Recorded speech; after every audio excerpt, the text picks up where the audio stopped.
Hello everybody, I'm Grant Boxleitner. Thanks for joining us for our SNN Candidate Forum. Tonight, we'll be focusing on the District 71 State House race. Republican Will Robinson is here, along with Democrat Tracy Pratt. I'll be joined on the panel by Herald Tribune political editor Zach Anderson. Candidates, welcome. Thank you for having us. Now, earlier we flipped a coin to see who would go first for opening statements. Tracy, we'll start with you. 1 minute. Sure. My name is Tracy Pratt, and I'm running for state representative of House District 71. I'm a local mom. I have 2 school-age kids, and I'm an attorney, and I'm married to a family doctor, Coleman Pratt. My children are 5th-generation Manatee County residents, and it's a little unusual around here, but we take a lot of pride in it. I'm running because I want to protect Florida's future. My #1 issue is protecting our environment. I also believe we need common sense gun reform to protect our communities from the epidemic of gun violence. I believe we need better access to health care, and I think all of these things are possible. Okay, Will, 1 minute to you. Thank you, Zach, and thank you, Grant, and thank you to the viewers of SNN. My name is Will Robinson, and probably the question that I've been asked the most over the course of the campaign is, why are you running? And for me, the answer is quite simple. I'm running to keep Florida moving forward. Because think back where we were 8 short years ago. Unemployment was double digits. Most people's homes were underwater. Our state debt was out of control. I never want to go back to those dark Florida days, because for me, it's personal.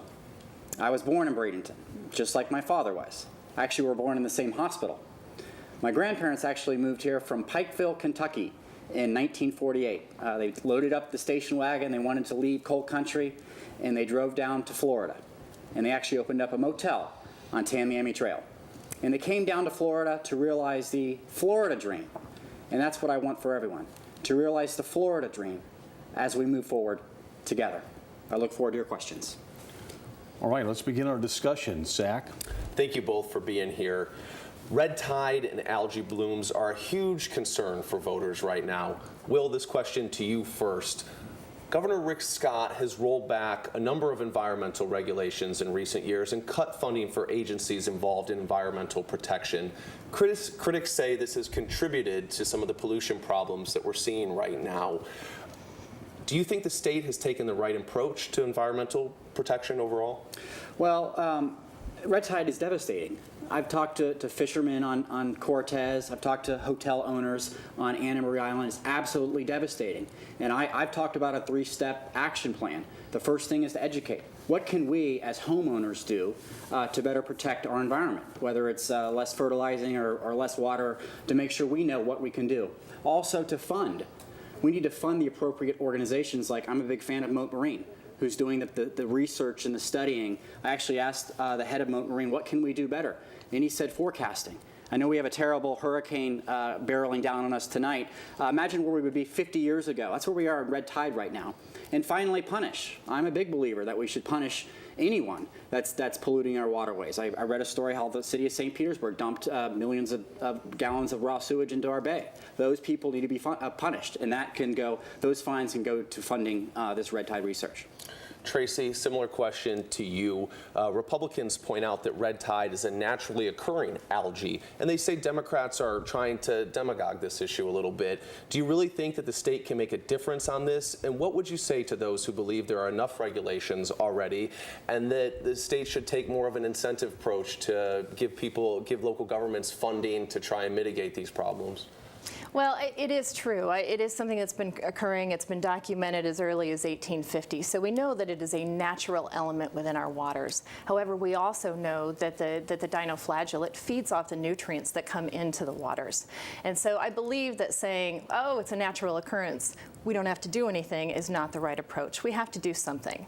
And I think most people agree. And I've been talking to scientists. I contact Mote Marine. I'm involved with a lot of environmentalists. And they all say the same thing. They say we do find a connection. And so doing nothing is not good enough. We have to do something. And I believe that we can reinstate the harmful algae bloom task force that was dismantled in 2011. I believe we can put the resources back into our Environmental Protection Agency. Under Governor Scott, we've cut like between 500 to 600 jobs, and so there is no oversight. And while I agree with Will, punishing polluters is good. If you don't have the regulation in place, they're not breaking any laws. So I think it's important to replace those regulations. Okay, Tracy, thank you for that. Okay, Will, the next question. A recent survey showed Florida is one of the worst states to be a school teacher. How will you specifically approach educational funding in Tallahassee? Well, I was actually talking to a teacher the other day, and there is a lot of frustration with not understanding the rules. We have teacher evaluations, and I hear story after story how folks are frustrated. They don't know the rules. I can't imagine being evaluated if I didn't properly know what the rules are. So that is certainly one area that I would like to look at as a legislator. Are we effectively evaluating? Are we doing the right thing? Because the last thing we need to do is chasing out great people that want to step up and teach our kids. I'm a product of the Manatee County Public School System. I would not be here but for the great teachers and administrators that guided me through Manatee High School. So we need to do all we can to make sure that our teachers feel loved and to make sure they feel that they are being evaluated appropriately. So does that mean more funding? Certainly, we got to appropriately fund our public schools. I think we did an admirable job. Actually, it was record funding this year. I mean, some of that was for safety purposes. Certainly, funding is an issue, but I want to make sure we focus also on the teachers. And sometimes an additional regulation or an additional standard, that only imposes more administrative costs. I want to see more money going into the classroom and less money in administration buildings and administrators. Okay, Tracy, to you, your thoughts on education and funding. Well, I think Florida has really taken a wrong direction with the school choice. I think the voucher system, it's taken $1 billion out of our public school system. And if you go into different high schools, you'll see that we've really created a class system. Some schools have a lot of money and other schools do not. And so I think that's really unfortunate. The other thing is with the school vouchers is that these schools don't have the accountability. The private schools that we're sending kids into don't have the accountability to the taxpayer that a public school has. And so I absolutely support putting more resources into our public schools. I think public schools are the bedrock of our society. Our teachers' salaries are lower than they should be. We need to have competitive salaries and competitive salaries for school personnel. So you don't support vouchers? I do not support vouchers, and I don't support for-profit charter schools. I'd like to ask each of your thoughts on taxes, and Tracy, we'll stick with you first. You've expressed an openness to raising Florida's corporate income tax. You told me that Florida should not, quote, simply continue to be a low-ball corporate tax rate relative to our regional neighbors, and that, quote, I believe we need a corporate tax rate that is comparable to our regional neighbors and lower than states like California. What would you say to those who worry that could hurt the state's economy if companies have less money to hire workers and expand? Well, first of all, we have to have money in our budget to pay for things, and I do not want to tax working families. We have a good low tax rate, and I'd like to keep it that way. However, as you had mentioned in this questionnaire, it was in regards to potential Governor Gilham's expression of raising the corporate tax rate to put the money back into the schools. And so I think we have to do something to put the money back into the schools. But the corporate tax rate, we can still be competitive with our regional neighbors. And I think a lot of companies would think that Florida is a better place to live than our regional states. So we can still be competitive. Tracy, thank you for that. And we are going to take a short break. Will, you will get to answer the question on taxes from Zach. And we'll be right back with more of our candidate forum in a moment. Welcome back to our candidate forum, District 71. When we left off, Zach, you were going to ask a question of Will about taxes. Yeah, sticking with the issue of taxes, Will, your party has been very aggressive in cutting taxes, but even some Republicans worry that the reduction in revenue is hurting the state by reducing funding available for education, affordable housing, environmental protections, and other key priorities of Florida residents. If you were elected, would you continue to support a big tax cut package every year as GOP leaders have done recently? Well, this may be one of the big disagreements between my opponent and I. I am 100% in disagreement with the corporate tax increase. I think that will chase companies out of Florida. We have made so much good progress. I talked about moving Florida forward. That's going to take us back. Those workers will leave there'll be fewer jobs because the companies will leave. And I think that's going to be a problem. I'm proud of those tax cuts. I mean, some of those tax cuts go to great things, like sales tax cuts and buying hurricane supplies without sales tax. So some of those tax cut packages help working class families and are very important to allow them to make ends meet. And we at government need to do a better job of controlling our budget and resources, just like hardworking families have to. So you think that another big tax cut package, when there's funding that's needed for things like affordable housing, which is a huge issue in this area, is a good idea? Well, certainly that's a different topic. I am not a believer in diverting funds out of the Sadowski Trust Fund, because I think affordable housing is actually one of our big issues. But every year we've had the budget that's grown, because we've grown as an economy. And I think that's great that we take some of that money and put it back in the pocketbooks of those taxpayers that earn that money. Government doesn't need to be growing, and we need to be investing wisely, but with regard to affordable housing, I certainly wouldn't want to raid those trust funds. Okay, now we'd like to ask questions that we receive from SNN viewers. You'll both get a chance to respond, and we'll start with Tracy. This is on the gun issue. How do you regulate and enforce private sales of guns? How do you regulate and enforce private sales of guns? Well, first of all, I think we have to have universal background checks. And I also believe that, it's important to know who owns the guns. So we need to close the gun show loophole, which it's called. It's actually just a personal seller loophole. And it allows people to, go out and sell their gun and have absolutely no record of it. And so I think we need to have a record of the guns that are in our state and background checks for the people who have them. Well, question to you. I disagree. I don't know what we would be using a gun registry for in this state. A private-to-private sale that would somehow prohibit or make a requirement to have a license between a father and a son. I just think that's one more impediment that you put on law-abiding Second Amendment gun owners that we don't need. I'm sure we'll talk about this topic some more, but I think there are some other things that we can do to accomplish this problem we have without taking away someone's Second Amendment rights. We'll be revisiting the gun issue a little bit later, Zach. Another viewer question.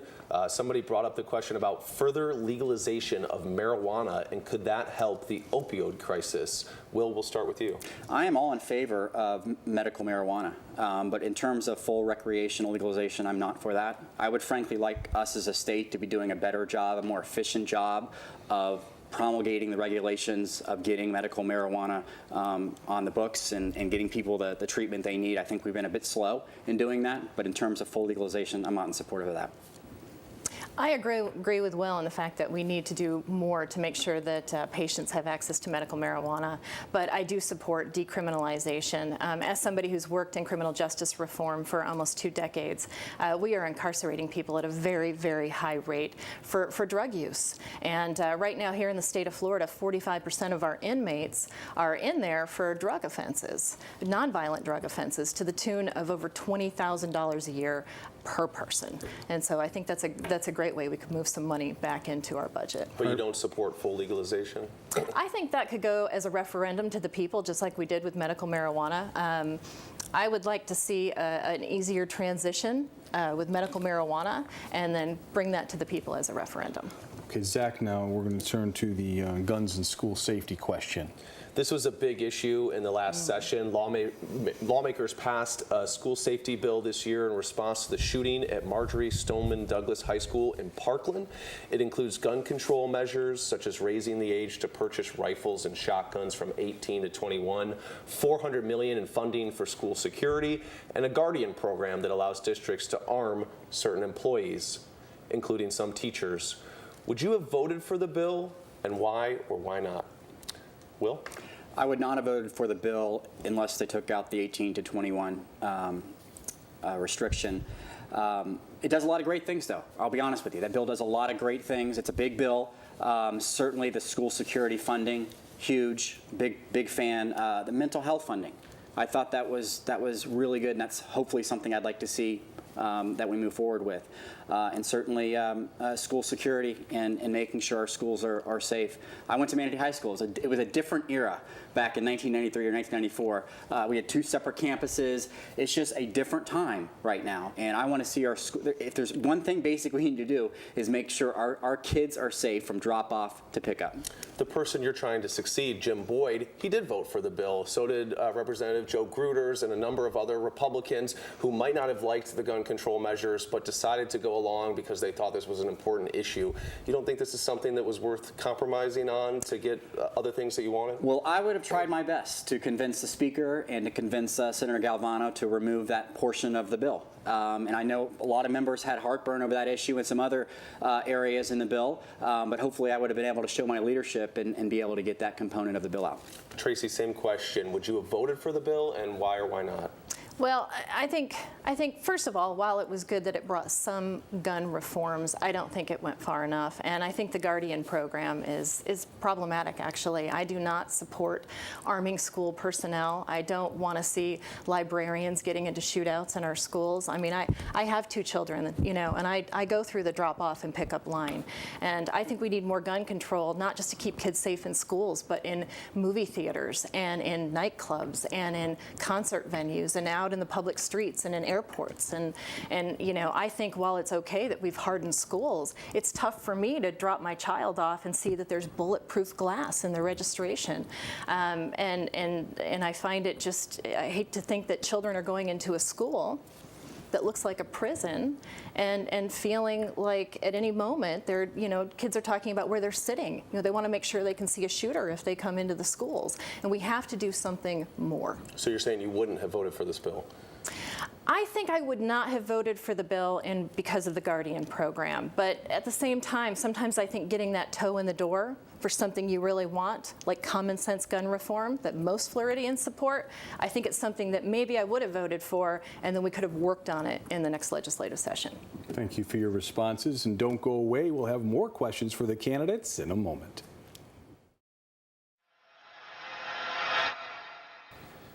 Welcome back to our candidate forum for our final segment, and we have a couple more questions here. We'll start with Will. Abortion has been a high-profile topic in Washington with the recent Supreme Court hearings, but many of the laws affecting this issue were decided at the state level. How do you prioritize this issue? Well, I'm pro-life. I'm a pro-life candidate. I'll be a pro-life legislator. I think it's important that we protect life. I certainly have exceptions, rape, incest, and life of the mother. But life is important.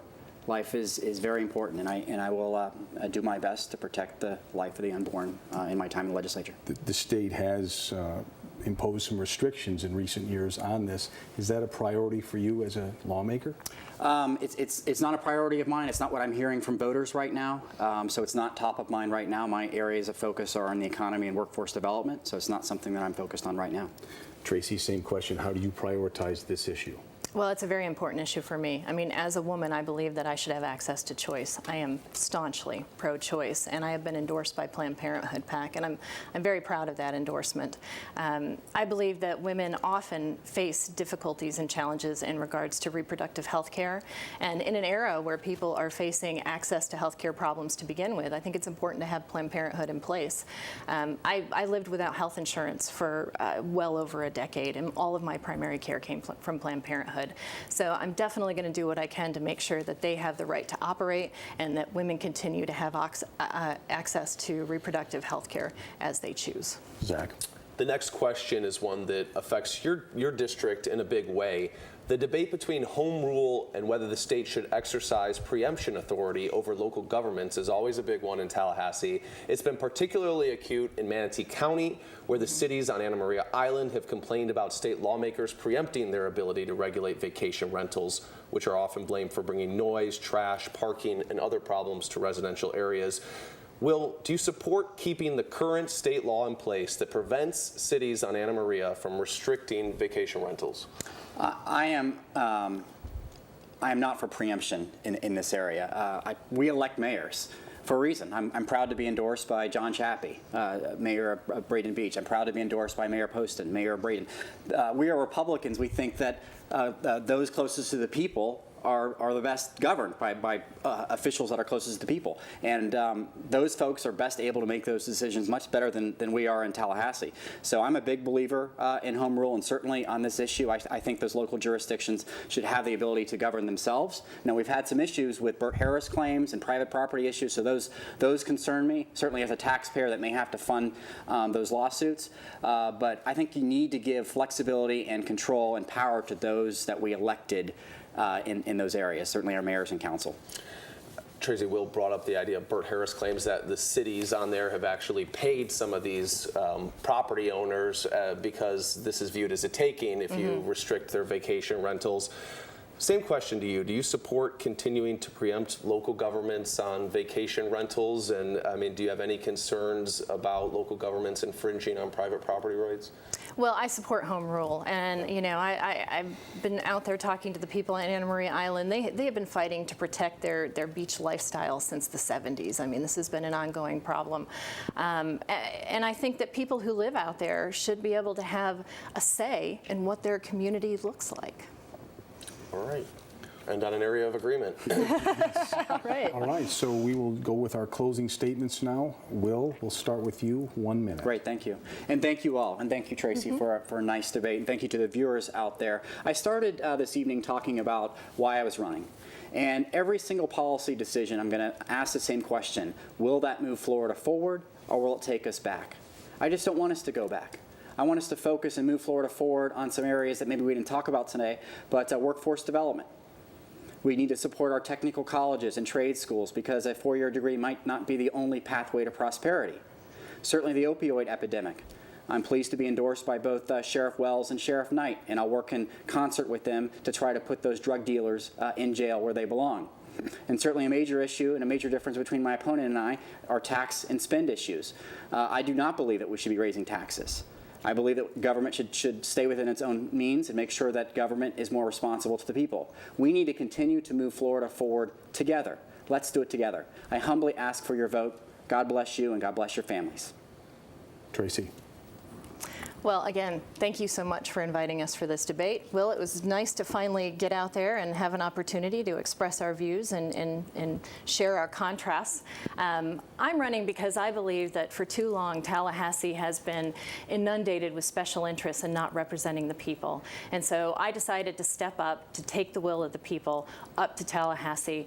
And I have decided that I will not take donations from corporate PACs or corporate polluters, unlike my opponent has, because I am only representing individuals in Tallahassee. I believe that we can have strong public schools, better access to health care, common sense gun reform, and protect our environment. These things are crucial to protect Florida's future. I ask for your vote so that I can take your voice to Tallahassee. Thank you so much. And we want to thank our candidates, Will Robinson and Tracy Pratt, for joining us to debate the issues on SNN. And a reminder, make sure you make your voice heard by voting. The election is November 6th. Thanks for joining us. Thank you. Thank you.